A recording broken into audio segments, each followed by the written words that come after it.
उड़ीसा के भुवनेश्वर में एक मैदान में कांग्रेस की चुनावी सभा चल रही थी। मंच पर कई नेता मौजूद थे और सामने समर्थकों की भीड़। इंदिरा पहली बार प्रधानमंत्री बन चुकी थी। सभा में सब कुछ सामान्य था, तभी अचानक कुछ ऐसा हुआ जिसकी उम्मीद शायद ही किसी को रही हो। भीड़ से इंदिरा की तरफ एक के बाद एक कई पत्थर फेंके गए। इंदिरा बोलती जा रही थी और सामने से पत्थर आते गए। इस दौरान एक पत्थर इंदिरा की नाक पर जा लगा, खून बहने लगा, ऊपर के होंठ सूज गए, लेकिन इंदिरा रुकी नहीं। पत्थरों की बरसात के बीच इंदिरा बोली, क्या इसी तरह आप देश को बनाएंगे? क्या आप इसी तरह के लोगों को वोट देंगे? वहां मौजूद नेताओं ने इंदिरा से मंच छोड़ने की अपील की, लेकिन वह नहीं मानी। नाक से खून की धार तेज होने पर इंदिरा ने पहले बर्फ मांगा। जब बर्फ नहीं मिला तो उन्होंने रुमाल से ही खून पोंछ लिया। नाक पर रुमाल रखे इंदिरा कह रही थी, यह मेरा नहीं, देश का अपमान है। यह वाकया है 8 फरवरी 1967 का।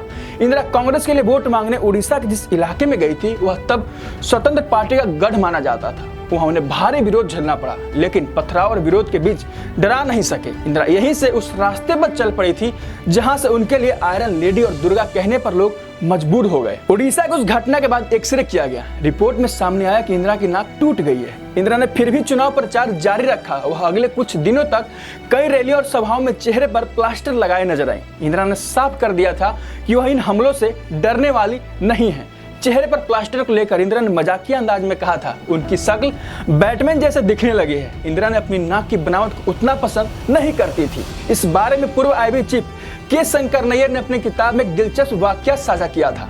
रैली में नाक टूटने के बाद इंदिरा ने इंग्लैंड में अपने बच्चों को एक पत्र भेजा। उसमें लिखा था, मैं हमेशा से अपनी लंबी कश्मीरी नाक को छोटी कराना चाहती थी, लेकिन डॉक्टरों ने हमेशा मना किया। हालांकि बाद में मजाक में कहती थी कि मुझे तो लग रहा था कि डॉक्टर प्लास्टिक सर्जरी करके मेरी नाक को सुंदर बना देंगे। आप तो जानते ही हैं कि मेरी नाक कितनी लंबी है, लेकिन इसे खूबसूरत बनाने का एक और मौका हाथ से निकल गया। कमबख्त डॉक्टरों ने भी कुछ नहीं किया, मैं वैसे की वैसे ही रह गई। ऐसा नहीं था कि इंदिरा शुरू से ही इतनी मजबूत थी। मीडिया रिपोर्ट्स के मुताबिक इंदिरा के डॉक्टर रहे पीके माथुर ने बताया था कि सांसद में भाषण देने के नाम पर इंदिरा घबरा जाती थी। डर के मारे या तो उनके पेट खराब हो जाते या फिर उनका सिर दुखता। लेकिन चुनाव जीतकर सांसद पहुंचने और कांग्रेस विभाजन के बाद एक नई इंदिरा का उदय हुआ। सांसद में बोलने से डरने वाली इंदिरा ने कई बड़े नेताओं का सामना किया। लाल बहादुर शास्त्री की सरकार में जब इंदिरा सूचना प्रसारण मंत्री बनकर सांसद पहुंची, तो उस समय मीनू मसानी, नाथ पाई और राम मनोहर लोहिया जैसे बड़े नेता इंदिरा की बातों में कमियां निकालने के लिए तैयार बैठे रहते। एक समय इंदिरा सांसद में बोलने खड़ी होती तो उनके हाथ कांपते। यह वही दौर था जब राम मनोहर लोहिया ने इंदिरा गांधी को गूंगी गुड़िया कहा था। कठिनाइयों की आंख मिचौली के बीच इंदिरा दिन ब दिन निखरती गई।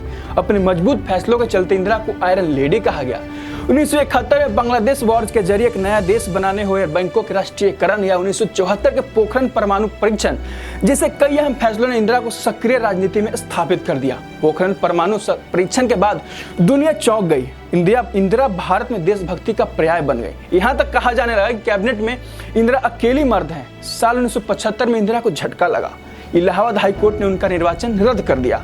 लगने लगा कि इंदिरा सत्ता से बाहर हो जाएंगी, पर इंदिरा ने देश पर इमरजेंसी थोप दी। उस दौरान इंदिरा कांग्रेस के अध्यक्ष देवकांत बरुआ ने Indira is India, India is Indira का नारा दिया। गूंगी गुड़िया कही जाने वाली इंदिरा के लिए अब Indira is India, India is Indira के नारे लगने लगे थे। इंदिरा दिखावे और तड़क भड़क की राजनीति से काफी दूर रहती थी। भारतीय राजनीति में सबसे मजबूत नेताओं में शुमार इंदिरा गांधी के जीवन के शाम 31 अक्टूबर 1984 को ढल गई। यह दिल्ली के सफदरगंज रोड स्थित उनके आवास पर खुशनुमा सुबह गमगीन हो गया। ऑपरेशन ब्लू स्टार के चलते इंदिरा को जान अपनी गंवानी पड़ी। तो ये थी कहानी इंदिरा गांधी की नाक टूटने की, जिसके बाद भी वो राजनीति में सक्रिय रही और रैलियां करती रही। तो ये थी कहानी। कैसी लगी आप हमें कमेंट बॉक्स में बता सकते हैं। बाकी ऐसे ही तमाम जानकारियों के लिए बने रहे हमारे साथ और देखते रहिए द लोकसभा।